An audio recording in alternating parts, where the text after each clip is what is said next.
Monsoon के महा attack की, क्योंकि उत्तराखंड में बारिश से जिंदगी बद से बदतर हो गई है। उत्तरकाशी और टिहरी में बादल फटने से त्राहिमाम मचा है। बिजली कड़क रही है तो मानो लोगों का दिल बैठ रहा हो, क्योंकि उन्हें वो केदारनाथ की त्रासदी का मंजर याद आ रहा है। लेकिन आफत सिर्फ इतनी भर नहीं है, लगातार हो रही बारिश से पहाड़ भी दरकने लगे हैं। रुद्रप्रयाग में बद्रीनाथ हाईवे कई बार ब्लॉक हो चुका है। धर्म की नगरी हरिद्वार जल नगरी बन गई है। मतलब आसमानी आफत से पूरा उत्तराखंड त्राहिमाम कर रहा है। ये रिपोर्ट है।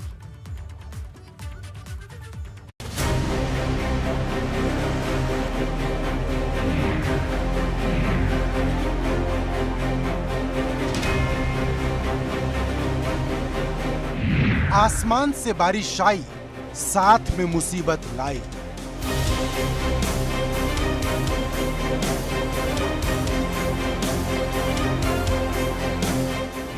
कहीं बादल फटा तो कहीं दरकने लगे पहाड़।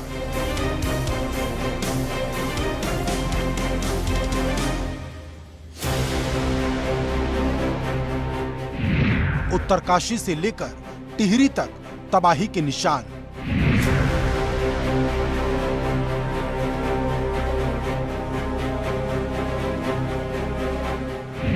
रौद्र रूप में नदियां, सामने आई नगर निगम की कमियां।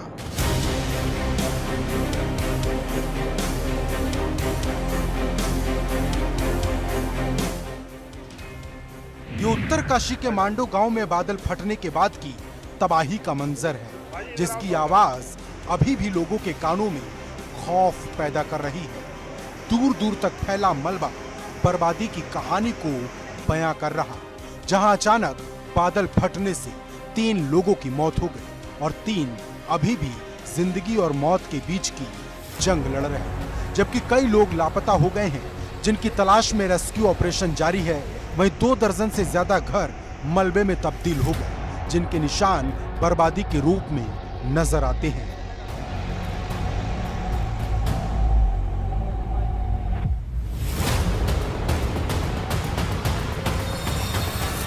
उत्तरकाशी में बादल फटने के बाद जो कि सुबह के जो हालात हैं, मैं आपको दिखाना चाहूँगा। ये मांडव गांव है। मांडव गांव के पास जिस तरह से जो हालात बने हुए हैं, आप ठीक मेरे पीछे देख सकते हैं, जो कि लगातार जो नेशनल हाईवे का जो बाईपास बनाया गया था बीआरओ द्वारा, वो पूरी तरह से ध्वस्त हो चुका है और मांडव गाँव की जो पूरी कनेक्टिविटी पूरी तरह से बंद हो चुकी है। बादल फटने की खबर मिलते ही एनडीआरएफ, एसडीआरएफ और पुलिस आपदा की टीम मौके पर पहुंची और तुरंत ही रेस्क्यू ऑपरेशन शुरू कर दिया। आपको बता दें कि पिछले 2 दिनों से लगातार बारिश हो रही। स्थानीय लोगों की माने तो जब बादल फटा तो मलबा 1.5 से 2 दर्जन घरों में घुस गया, जिससे 4 से 5 मकान जमींदोज हो गए। इतना ही नहीं, गंगोत्री, बद्रीनाथ, केदारनाथ मोटर मार्ग पर जो पुलिया थी वो भी बादल फटने से बह गई, जिससे टिहरी, प्रतापनगर और धौंतरी, धनारी के लोगों का संपर्क पूरी तरह से कट गया। प्रशासन ने तुरंत ही हालात को बहाल करने के निर्देश दिए। कल 8-9 बजे के आसपास मांडो कंकराड़ी के ऊपर की तरफ काफ़ी अतिवृष्टि हुई है, जिसकी वजह से आप देख सकते हैं नाले में काफ़ी पानी है और इसमें हमें 3 जानें भी गंवाई हैं और कुछ घरों को भी क्षति हुई है। तो रास्ता खोलने का काम चल रहा है, प्लस बिजली की आपूर्ति सुनिश्चित कर रहे हैं। जो भी राशन पानी वितरित करना है वो भी टीम हमारी मौजूद है। एसडीआरएफ, एनडीआरएफ का रेस्क्यू अभियान चल रहा है। कुल मिला के प्रयास ये है कि हम नॉर्मलसी जितनी जल्दी ला सकते हैं ले आए।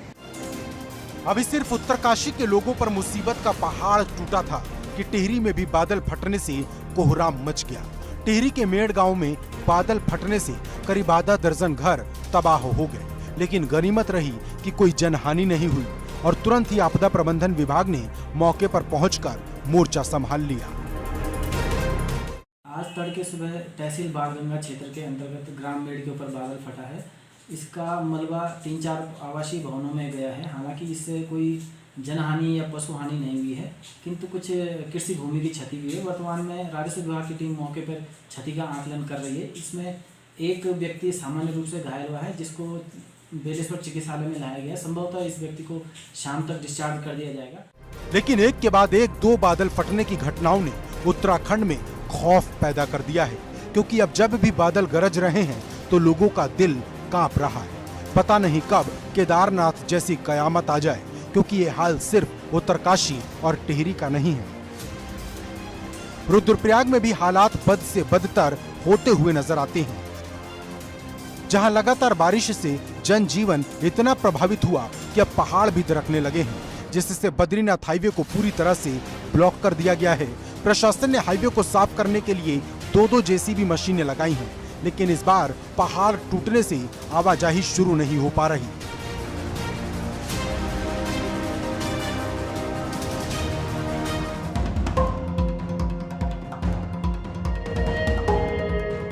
दरअसल लगातार हो रही बारिश से बद्रीनाथ और केदारनाथ हाईवे समेत ग्रामीण क्षेत्रों को जोड़ने वाले लिंक मोटर मार्ग बंद पड़े हैं, जिससे लोगों को मुश्किल हो रही है। वहीं बारिश से जलस्तर इतना ज्यादा बढ़ गया है कि भगवान शिव की मूर्ति भी अलकनंदा नदी के जलस्तर में जलमग्न हो चुकी है। नदियों का जलस्तर बढ़ने से आसपास के मकानों पर भी खतरा मंडरा रहा है। प्रशासन ने नदी किनारे बसे लोगों को एहतियात बरतने को कहा है। वहीं इस आफत के बीच हरिद्वार के हालात भी ठीक नहीं, जहां देखो वहीं पानी। धर्मनगरी जलनगरी बनकर रह गई है। जगह जगह भरे पानी ने प्रशासन के उन दावों की पोल खोल दी है जो बारिश से पहले प्रशासन ने किए थे, जबकि तस्वीरों में पूरा हरिद्वार पानी में डूबा हुआ नजर आता है। मतलब आसमानी आफत से पूरा उत्तराखंड त्राहिमाम कर रहा, क्योंकि किसी के लिए यह बारिश जहां राहत है तो वहीं उत्तराखंड के लिए किसी आफत से कम नहीं। लेकिन ये आफत अभी और बढ़ेगी, क्योंकि मौसम विभाग ने अभी और बारिश की चेतावनी जारी की है। Bureau report, ABP Ganga. वैसे मानसून का ये महा अटैक सिर्फ उत्तराखंड में नहीं आया है, उत्तर प्रदेश भी इसी अटैक से कराह रहा है। मतलब हालत ये है कि लगातार हो रही बारिश से यूपी की ज्यादातर नदियां रौद्र रूप में बह रही हैं, जिसे हजारों लोग डर के साए में जी रहे हैं। वहीं शहरों का भी हाल बुरा है। जगह जगह पानी भरने से जनजीवन पूरी तरीके से अस्त व्यस्त हो गया। तस्वीरों में आप देख सकते हैं कि कैसे एक वाहन रेलवे अंडरब्रिज के नीचे फंसा है। लोगों को धक्का मारकर गाड़ियों को बाहर निकालना पड़ रहा है। लेकिन हैरानी होती है उस सिस्टम पर जिसने अब तक इस समस्या का कोई निदान नहीं किया, क्योंकि सच तो यह है कि हर साल की यही कहानी है। अब तो सोचकर डर लगता है कि जब चंद घंटे की बारिश के बाद ये हाल है, अगर बादल पूरे दिन बरस जाएं तो कहीं पूरा इटावा पानी पानी ना हो जाए। लेकिन बारिश में ये हालात सिर्फ इटावा के नहीं हैं।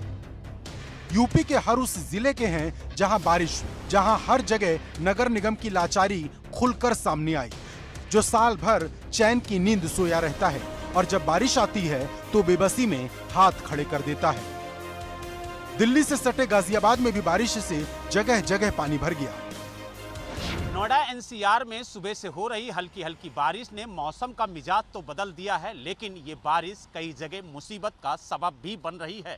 गाजियाबाद में मौजूद हैं हम, आपको तस्वीरों के माध्यम से दिखाने की कोशिश करेंगे कि सुबह से किस तरह से हल्की हल्की बारिश हो रही है और इस बारिश की वजह से कई जगह पर जल भराव की स्थिति उत्पन्न हो गई है। लोग जाम में फंसे हुए हैं। इतना ही नहीं, अगर हम पश्चिमी उत्तर प्रदेश की बात करें तो कई जिलों में बाढ़ जैसी स्थिति उत्पन्न हो गई है। वहीं बारिश से आगरा के लोगों को गर्मी से जरूर राहत मिली, लेकिन कई इलाके ऐसे थे जहां बारिश मुसीबत बन गई।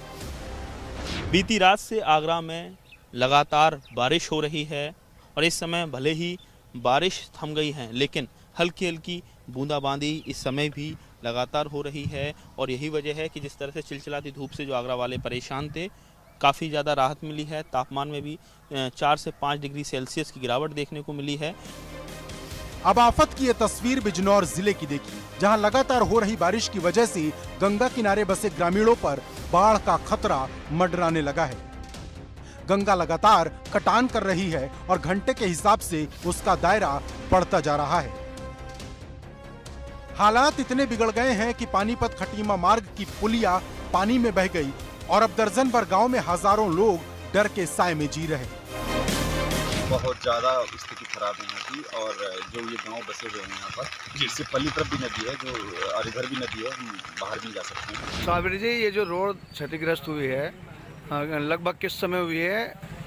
ये करीबन 9 बजे समय होगा। आप PWD में कर्मचारी हैं, अपने अधिकारियों को आपने अवगत करा दिया? क्या कहना है अधिकारी लोग? आ रहे हैं सर, बस एक आध दिन में जो है जो भी कुछ करेंगे ये चालू हो जाएगा। मतलब पहाड़ों से लेकर मैदानी इलाकों तक बारिश का तांडव लोगों के दिल में खौफ पैदा कर रहा है। सबसे ज्यादा मुश्किल उन लोगों के लिए है जो नदियों के किनारे रहते हैं, जिनके लिए बारिश किसी सदमे से कम नहीं, क्योंकि हर साल बारिश आती है और हर साल ये अपने साथ बाढ़ के रूप में तबाही लाती है, जिसका असर यूपी के लाखों लोगों पर होता है, जिनके घर और खेत तबाह हो जाते हैं। Bureau report, ABP Ganga.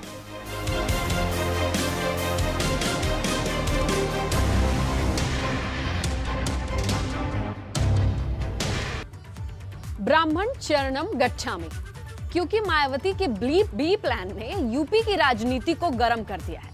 और ये बी प्लान है ब्राह्मण वोट बैंक का, जिसके जरिए मायावती 2022 में 2007 वाली कामयाबी को दोहराना चाहती है।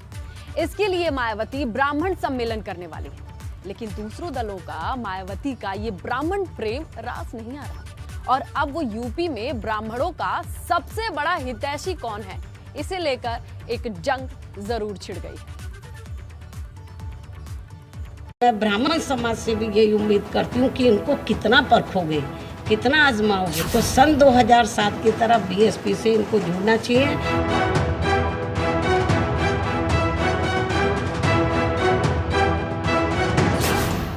बसपा की सोशल इंजीनियरिंग से बदलेगी यूपी की राजनीति।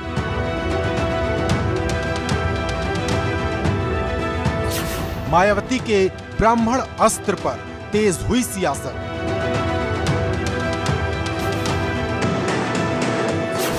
जीत के लिए ब्राह्मण जरूरी या मजबूरी?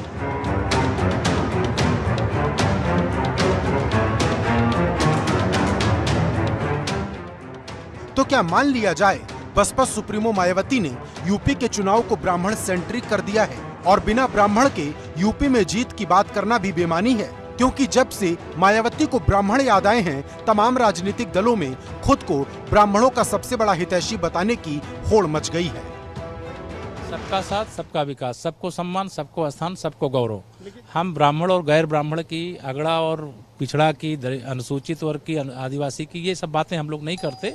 और इसके बल पर हम शून्य से शिखर पर हैं, और जो शिखर पर गए थे वो आज उनका आता पता नहीं। देखिए, हम मानते हैं और ये दुनिया मानती है कि ब्राह्मण का स्वाभाविक घर भारतीय राष्ट्रीय कांग्रेस, गांधी परिवार।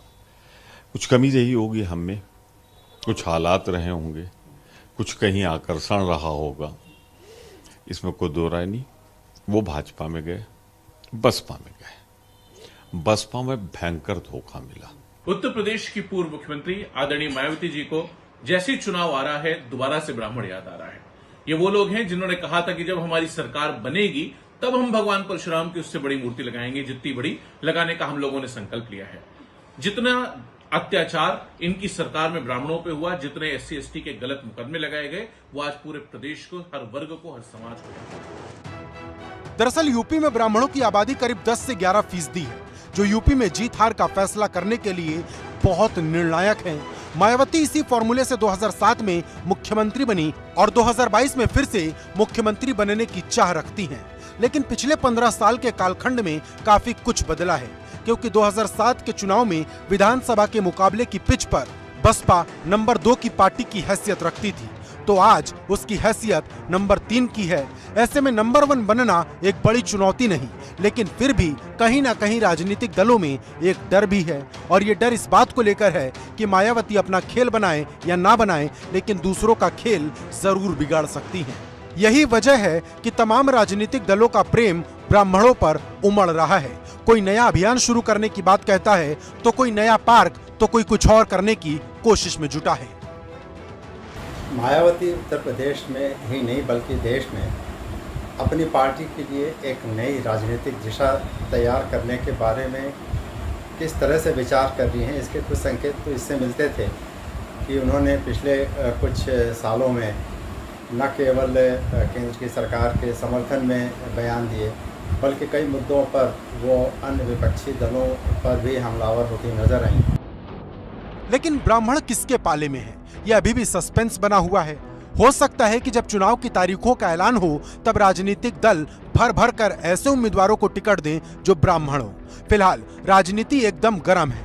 मायावती ने ब्राह्मण काट खेलकर भूचाल ला दिया है। ऐसे में आने वाले दिनों में ब्राह्मणों को लेकर और क्या कुछ लोक लुभावने वादे होते हैं, ये देखना दिलचस्प होगा। लखनऊ से अनुभव शुक्ला, एबीपी गंगा।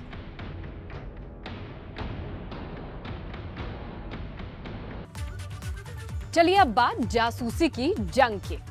सोमवार को संसद का मॉनसून सत्र शुरू हुआ। सबको लगा कि कुछ काम होगा, लेकिन संसद में नए मंत्रियों का परिचय भी नहीं हो पाया कि उससे पहले जासूसी कांड को लेकर हंगामा शुरू हो गया।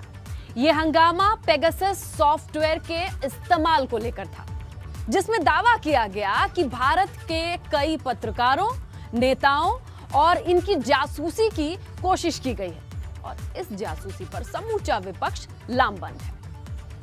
टंके की चोट पर कहा कि ये सभी नियुक्तियां बिना किसी भेदभाव के हुई।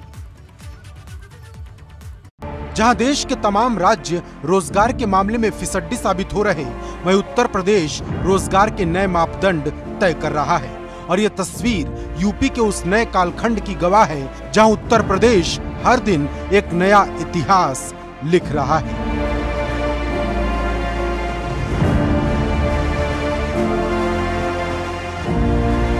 रोजगार के मामले में सोमवार का दिन यूपी के लिए बहुत खास रहा। मिशन रोजगार के तहत मुख्यमंत्री योगी आदित्यनाथ ने लखनऊ में 534 क्षेत्रीय अधिकारियों को नियुक्ति पत्र बांटे और डंके की चोट पर कहा कि ये सभी नियुक्तियां बिना भेदभाव के हुई हैं। पारदर्शी तरीके के साथ इस चयन की प्रक्रिया संपन्न हुई और आज नियुक्ति पत्र के साथ ही वर्षों और दशकों से लंबित इन सभी स्थलों पर हम लोग योग्य युवाओं को भेज करके ग्रामीण प्रवेश में न केवल खेलकूद की गतिविधियों को और युवाओं को रचनात्मक कार्यों के साथ जोड़ने में एक बड़ी भूमिका निर्वहन कर सकते हैं, बल्कि शहरी क्षेत्र में सामान्य प्रशासन के सहयोग के लिए भी पीआरडी के जवानों की मदद करने के लिए हमारे जो नवचयनित अधिकारी हैं, ये लोग बेहतर तरीके से वहां पर अपनी सेवाएं देने में सफल होंगे। आपको बता दें कि 508 क्षेत्रीय युवा कल्याण एवं पीआरडी अधिकारियों और 26 व्यायाम प्रशिक्षकों की तैनाती की गई है। ये कार्यक्रम राज्य सरकार के मिशन रोजगार श्रृंखला की नई कड़ी है। बड़ी बात यह है कि कोरोना काल के दौर में भी उत्तर प्रदेश सरकार रोजगार सृजन का कार्यक्रम चला रही है और इससे भी बड़ी बात यह कि 26 व्यायाम प्रशिक्षकों की तैनाती कर सीएम योगी ने सूबे में खेल के स्तर को बढ़ाने की एक मुहिम शुरू कर दी है, जिसका आने वाले समय में बहुत असर भी होगा।